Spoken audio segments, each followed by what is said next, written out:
Fue sin duda el tema de la semana, sigue siendo y va a seguir teniendo efectos en toda la región y seguramente en el mundo. El miércoles se confirmó la destitución de la ya expresidenta Dilma Rousseff en el Brasil. Michel Temer ya es el presidente. Él está en este momento en China, en la reunión del G20, y mientras tanto el PT, después de todos estos años de gobierno, se prepara para hacer oposición.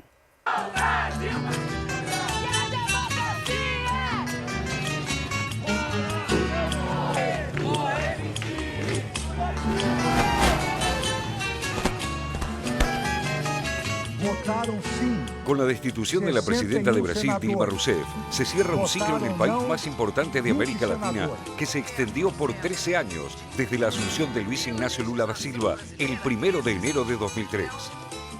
Y la supremacía inequívoca del Partido de los Trabajadores durante gran parte de este largo periodo se basó también en una fuerte alianza con el PMDB, el Partido del Movimiento Democrático Brasileño, calificado usualmente como el Partido del Poder en Brasil, con importante representación parlamentaria que luego de diferencias con sus colegas del PT, pero sobre todo tras la avalancha de denuncias de corrupción por la causa denominada Lava Jato, vio la oportunidad y abandonó la coalición, impulsando la acusación contra Rousseff. En diciembre de 2015 se abrió así un proceso con una fuerte embestida contra la ahora exmandataria. Finalmente, llegó al poder en forma legal un gobierno deslegitimado por la escasísima aprobación de los ciudadanos de neto perfil conservador, que tendrá prioridades en su agenda como el de detener el aumento sostenido del déficit en las cuentas públicas, la inflación y el desempleo. Assumo a presidência do Brasil após decisão democrática e transparente do Congresso Nacional. O momento é de esperança e de retomada da confiança no Brasil. A incerteza chegou ao fim. É hora de unir o país e colocar os interesses nacionais acima dos interesses de grupos, porque recebemos o país mergulhado em uma grave crise econômica. São quase 12 milhões de desempregados e mais de 170 bilhões de déficit nas contas públicas. Meu compromisso é o de resgatar a força da nossa economia e recolocar o Brasil nos trilhos. Sob essa crença, destaco os alicerces de nosso governo: eficiência administrativa, retomada do crescimento, geração de emprego, segurança jurídica, ampliação dos programas sociais y a pacificación del país. En la vertiginosa pero más corta sesión del miércoles pasado, la votación final, no obstante, fue desdoblada luego de interminables negociaciones. Así es como se arribó a la decisión de no inhabilitar a Dilma de ejercer en el futuro cargos públicos tal como estaba previsto en un principio. La traumática salida de Rousseff se produjo tras media decena de sesiones de la Cámara Alta, una de ellas dedicada a la exposición de Rousseff durante 14 horas en un discurso que tocó varios aspectos de su proceso de destitución. La denuncia de golpe de Estado volvió a estar presente al mismo tiempo que la enumeración de las múltiples circunstancias que fueron configurando el caldo de cultivo en el que finalmente se definió su salida. Las sesiones no estuvieron exentas de un clima tenso y hasta agresivo, pero también de intervenciones emotivas, como por momentos demostraron la abogada de la acusación, Janina Pascual, y el defensor de Rousseff, José Eduardo Cardoso.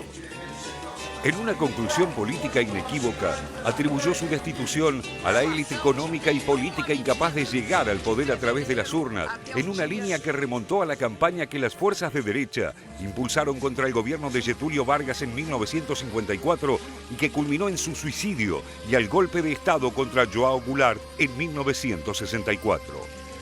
O Senado Federal tomou uma decisão que entra para a história das grandes injustiças. Os senadores que votaram pelo impeachment escolheram rasgar a Constituição Federal. Decidiram pela interrupção do mandato de uma presidenta que não cometeu crime de responsabilidade. Condenaram uma inocente e consumaram um golpe parlamentar. Eles pensam que nos venceram, mas estão enganados. Sei que todos nós vamos lutar. Haverá contra eles a mais firme, cansável e enérgica oposição que um governo golpista pode sofrer. La acompañaron al Palacio Legislativo su compañero de militancia y expresidente en 2 mandatos, Luis Ignacio Lula da Silva, con quien había ajustado los últimos puntos de su estrategia. También el cantante Chico Buarque, el presidente de la Central Única de los Trabajadores, Wagner Freitas, y el líder de los trabajadores sin techo, Guilherme Boulou. El continuo desgaste de Rousseff, que se profundizó desde la asunción de su segundo mandato, el 1 de enero de 2015, no puede dejar de interpretarse además como el resultado de un quiebre con su propio partido, pese a que su gran aliado Lula siempre le respaldó públicamente y ambos pudieron resolver sus diferencias en privado.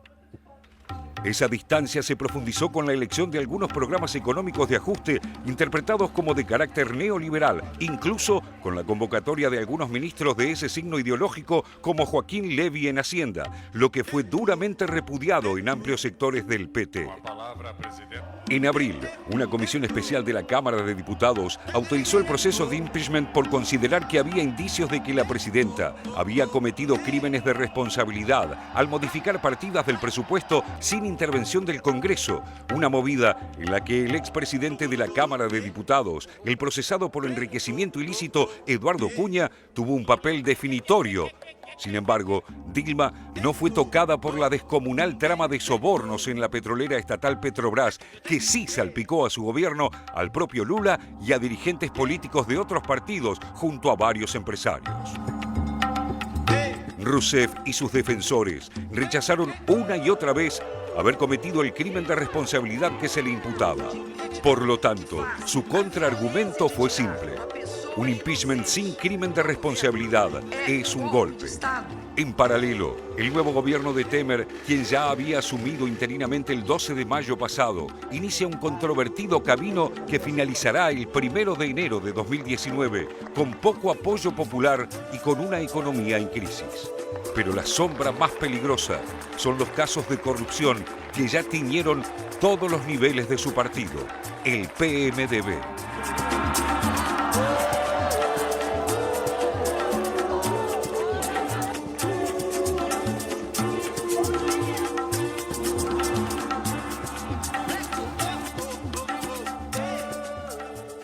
Dilma Rousseff usó una frase fuerte porque habló de pena de muerte política. Eso dijo cuando en su alocución, durante todas esas horas en las que estuvo hablando durante el impeachment.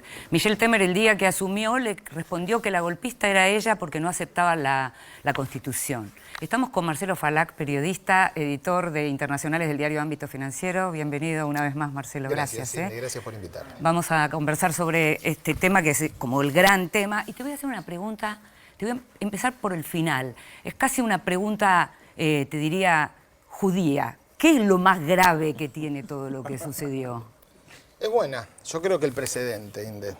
Y te lo digo con un grado de certeza personal bastante grande. Brasil se comportó, por lo menos en lo formal, ya sin entrar en los entresijos de la acusación en sí, del mérito que tenía, de quiénes eran los jueces, que es todo un tema. Entró en una lógica de sistema parlamentario sin ser un sistema parlamentario. Si yo fuera presidente de cualquier país sudamericano, tuviera una situación de fuerte minoría en las cámaras del Congreso, un panorama económico por delante difícil y la posibilidad de que siempre exista algún hecho de corrupción resonante y que sensibilice opiniones públicas que ya vienen sensibles con la cuestión, me preocuparía. Yo creo que es el precedente. Hay una clara disfuncionalidad entre lo que es la letra de la Constitución en términos del funcionamiento de un sistema presidencial y la lógica cotidiana de ese sistema. No sé si viste los números del último informe de Latinobarómetro en relación a lo que estás diciendo, que se conocieron ayer justamente, y en donde se habla de que hay como una menor apoyo a la democracia en América Latina. Es decir, cuando se le pregunta a la gente privilegia en algunos casos el orden, por ejemplo, raro o grave, no sé, las dos cosas. Es raro, es grave y me parece que también es explicable. Yo siempre digo que le fue bien a todos los gobiernos en Sudamérica, en América Latina, en los países emergentes, mientras las materias primas estaban caras. De izquierda, de derecha, de centro, revolucionarios, republicanos, a todo el mundo le fue bien. Todos se hacían reelegir, etc. Cambió el ciclo económico y ahora no son tantos a los que le va bien. Incluso países que todavía siguen creciendo en el medio de un mundo que crece poco, estoy pensando en Perú sistemáticamente los presidentes se van con índices de aprobación lamentables. Entonces, lo que me parece que está faltando son resultados que la gente perciba. Y esto en el contexto de sociedades que, bueno, la cultura democrática la estamos conformando, no la tenemos como algo heredado y descontado. Tampoco es muy sorprendente que el apego a la democracia tenga estos vaivenes. Conoces bien Brasil y conoces bien los partidos y el sistema de partidos y el modo en que se gobierna. ¿Cómo te imaginas que van a ser los meses que quedan para terminar este periodo por parte de Michel Temer, que también tiene fuerte rechazo en la población? Él tiene un nivel de popularidad del 10 al 13%, 15% según distintas encuestas. Esto antes de la jura. Uno imagina que, viste, es como el equipo que gana, viste, va a repuntar un poco más. Y después dependerá de la gestión del día a día. Yo creo que, independientemente del proceso de juicio político y de todas las críticas que en lo personal hago, él tomó una decisión correcta e inteligente, que es todas las reformas que se plantea hacer, que básicamente son las que le está pidiendo el gran empresariado brasileño, van todas rápido. El techo del gasto, él pretende que esté aprobado en el próximo mes, antes de las municipales del 2 de octubre. Las municipales son muy importantes en Brasil. San Pablo es una ciudad, claro, es una caja política inconmensurable, claro. Río, qué sé yo. Muchas ciudades brasileñas. Claro. Eso es una, la laboral, la reforma laboral, con un, digamos, con planteos ya de reivindicar muy claramente la tercerización, la reforma jubilatoria. En Brasil lo que rige son años de aporte, pero si vos tenés los años de aporte y no llegaste a los 60 años, sos más joven, te jubilas igual. Quieren poner una edad mínima de jubilación. Son todas reformas muy que las quieren sacar prontito. Y las quieren sacar pronto. ¿Por qué? Porque tenés un calendario electoral ahora municipal en octubre y después ya está. Tenés una carrera electoral lanzada, claro, porque tenés un presidente que además no tiene la legitimidad del voto. Y que ni se le ocurra a ese presidente decir, me está yendo más o menos bien, en las encuestas ando bien, soy competitivo para 2018, yo me largo. Él dice que no. Hay asesores, personas que están alrededor de él, que ya empezaron a generar un operativo clamor un tanto prematuro, yo diría, pero que ya empezó esto. Entonces, partidos que lo apoyan, como los socialdemócratas, en el Congreso y hasta con algún ministro, como el canciller Serra, y bueno, a lo mejor no tienen ganas de seguir prestándole colaboración en el Congreso a un tipo que maneja la caja política de todo Brasil y que en 2 años va a ir a elecciones para competir con ellos. Te digo cortito, te pregunto esto cortito antes de pasar a mis compañeros. ¿No le quitaron finalmente los derechos políticos a la expresidenta Dilma? ¿Vos te imaginás a ella, participando activamente de la política? Yo hoy la imagino, no lo sé, pero la imagino muy herida todavía. Y pensando más en lo que pasó que en lo que viene. Es posible, ella es una luchadora, es posible que ella quiera tener algún tipo de reivindicación. Lo que tiene es un nivel de imagen muy malo, incluso en su estado, en Minas, donde ella hizo su carrera política. Le va a costar, me parece que el PT va a pasar por un proceso de purga muy fuerte, claro, pero es posible que ella quiera algún tipo de reivindicación. José Natanson. Marcelo, Brasil tiene históricamente un patrón de cambios a través de acuerdos elitescos, digamos, entre las diferentes élites, de acuerdos pactados. Si uno mira la independencia de Portugal, la proclamación de la República de 1889, el populismo varguista fue un populismo incluyente y popular y demás, pero sin un componente movilizacionista tan fuerte como el peronismo, digamos, una especie de peronismo sin 17 de octubre, por decirlo de algún modo. La dictadura, que también fue una dictadura, típica dictadura de doctrina de seguridad nacional, pero que no estableció un plan sistemático de campo de concentración como en Argentina. La democracia, que también se dio de manera pactada, la vuelta a la democracia con una elección que no fue directa, sino que fue a través del colegio electoral contra lo que pedía la mayoría de la sociedad. La sensación que uno tiene al mirar esto es que, una vez más, las élites brasileñas decidieron entre ellas el destino del país. ¿Vos coincidís en que hay alguna idea de tradición política atrás de esta forma en la que se tramitó el impeachment contra Dilma? Sin dudas, y te diría más, incluso retomando con la pregunta anterior de Inde, el propio hecho de que a Dilma se la destituyera, pero que no se le retiraran los derechos políticos, es muy revelador. Sí, claro. Y también ahí hay un pacto. La Constitución dice, el gobernante que es casado, como dicen ellos en portugués, es destituido y pierde los derechos políticos por 8 años. Están en el mismo párrafo, digamos, son indisolubles. Acá, sorpresivamente, para gran parte de los que votaron la destitución, se separaron las dos Sí, votaciones. además algo difícil de explicar, por Y otra claro, porque parte. queda como que suficientemente culpable como para perder el cargo, pero no bueno. se alcanza con que dejes de ser presidenta. le Claro, dijeron. pero pobre mujer, no la vamos a perjudicar tanto porque lo que hizo no es tan grave. Lo que se sospecha es que hubo un pacto entre el partido de Temer, el PMDB, y el Partido de los Trabajadores, que podría tener varios beneficiarios en el futuro. Entre ellos, un señor que ustedes mostraron en el informe, Eduardo Cunha, que es un hombre bastante difícil de describir en televisión sin resultar ofensivo y ponerse a tiro de juicio de algún tipo, por calumnias e injurias. El INADI de Brasil. Claro. Raúl. Marcelo, dentro de lo que va a ser este plan de emergencia y de corto plazo, de alguna manera, de Temer, ¿pensás que estará previsto avanzar sobre privatizaciones, desarmar otros esquemas, otras estructuras que se fueron armando o construyendo durante estos 13 años? Esto también es una demanda de algunos sectores del gran empresariado. Inclusive se está hablando de cómo se van a manejar el tema de recursos naturales, que también es un tema caro para todo el mundo, pero para Brasil particularmente. Brasil privatizó mucho ya en tiempo de Fernando Henrique Cardoso. En el programa del PMDB, del partido de Temer, figura privatizar todo lo que sea privatizable. Básicamente están apuntando a todo lo que son concesiones. Y ahí sí todavía queda mucho por. Pero hay un punto, que es Petrobras y el régimen petrolero. El régimen petrolero ya está en vías de cambio. Petrobras es una empresa mixta en la que el Estado tiene control. Sí, que ahora tiene un mal nombre. Y Además. que ahora tiene un mal nombre. Les queda servido el tema Y de está Petrobras para bastante avanzar. servido. Claro. Yo creo que pusiste, la verdad, un punto muy justo. Yo estaría sumamente pendiente Claro. de eso. Claro.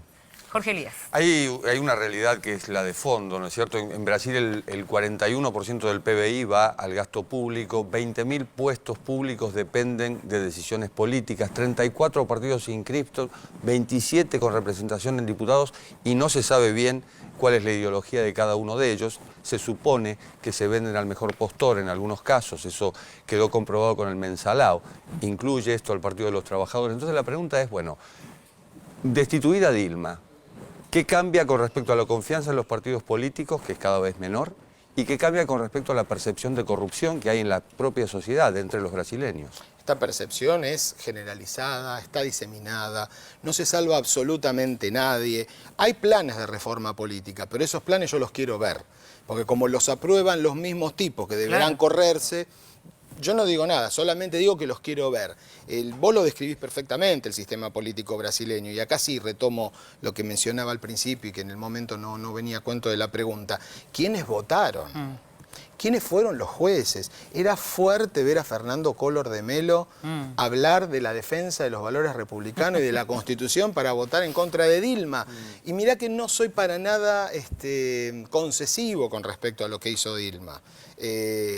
Sobre todo en lo que no fue materia del juicio político, en materia de corrupción, no personalmente, porque con quien vos hables, aún gente que la odia dentro del sistema político, dicen, ella no robó, pero ella dejó hacer, ella fue ministra de Energía, ella fue jefa de gabinete, ella fue presidenta de la República por un periodo entero y parte del segundo, casi la mitad del segundo. Nunca vio nada.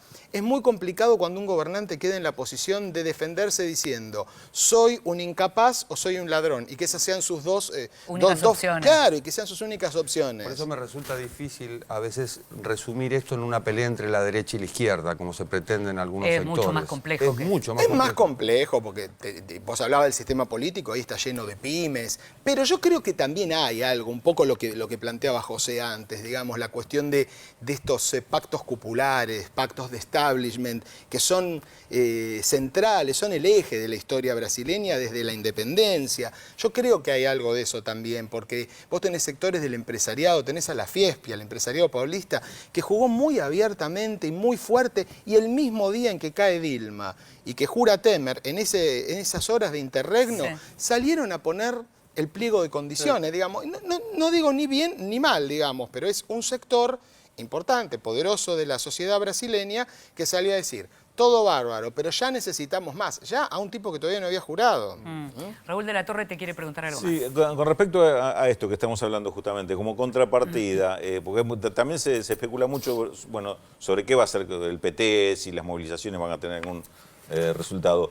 ¿Imaginás, porque se está hablando en algunos análisis, algunos comentarios, la intervención o irrupción, diría mejor, de nuevos grupos políticos de izquierda, fundamentalmente. Se habla de un Frente Brasil Popular, un Frente Pueblo Sin Miedo, bueno, la propia CUT, la Central Única de Trabajadores o la Unión Nacional de Estudiantes. ¿Te imaginás o ves la perspectiva de que estos sectores puedan ocupar algún espacio trascendente? Esos sectores existen. Esos sectores fueron lo que vertebró un gobierno que duró 13 años con 2 presidentes. No van a desaparecer de la política brasileña. Pero ahí sí yo sería cuidadoso en pensar el futuro con los patrones de análisis del pasado. El hartazgo con la clase política de la que hablaba Jorge, a mí me hace, por ejemplo, mirar nada, es una intuición simplemente, no se puede especular mucho con eso, mirar con atención a quien fue la tercera candidata en la elección pasada, a Marina Silva. Claro. Ese tipo de discurso anticorrupción, manos limpias, va a gustarle a una parte importante de los brasileños. Estos sectores van a seguir estando. Yo tampoco daría más de lo que valen en términos de que si tuvieran el poder de movilización que se suponía que tenían y la decisión de plantear y de llevar adelante un proyecto de izquierda, hubiesen defendido al gobierno que estuvo cayendo durante más de un año. ¿Y la figura de Lula? Y para Lula tiene una cuestión muy rápidamente encima, que es si va preso o no. Si Lula tiene problemas judiciales a fondo, queda inviabilizado jurídicamente como candidato presidencial en octubre de 2018. Si esto no es así y los que miran abajo del agua ven esta votación desdoblada del Congreso como un guiño a Lula, hay un debate en Brasil, Inde. ¿Qué hacemos con el Lava Jato? Cumplió su rol histórico. El impeachment ya lo hicieron. Y ahora la sensación es que desbordó el Lava Jato. Claro, porque el presidente nuevo está delatado por arrepentido de la justicia. Claro, ahora tiene inmunidad el hombre. Claro. Pero, ¿qué hacemos con estos tipos? Y ahí vos tenés una judicatura, un sector de la judicatura muy jugado con una agenda judicial y también política, porque filtran declaraciones, eligen a qué empresario va a ser el que firme la delación premiada mediática, y quién no. También, muy mediática. Y quién no. Una acotación, y solamente, muy breve, solamente para describir el estado de ánimo de los brasileños. Mandan una carta de electores al Folha de São Paulo y pregunta el lector, ¿cómo se escribe? Fora Temer o fora, Temer, chau Dilma o chau, Dilma. Es decir, cuando sacás la conclusión sobre el vocativo, si tiene que ir la coma, que evidentemente tiene que ir la coma, esto también demuestra cómo están los brasileños. Fuera Temer y chau Dilma.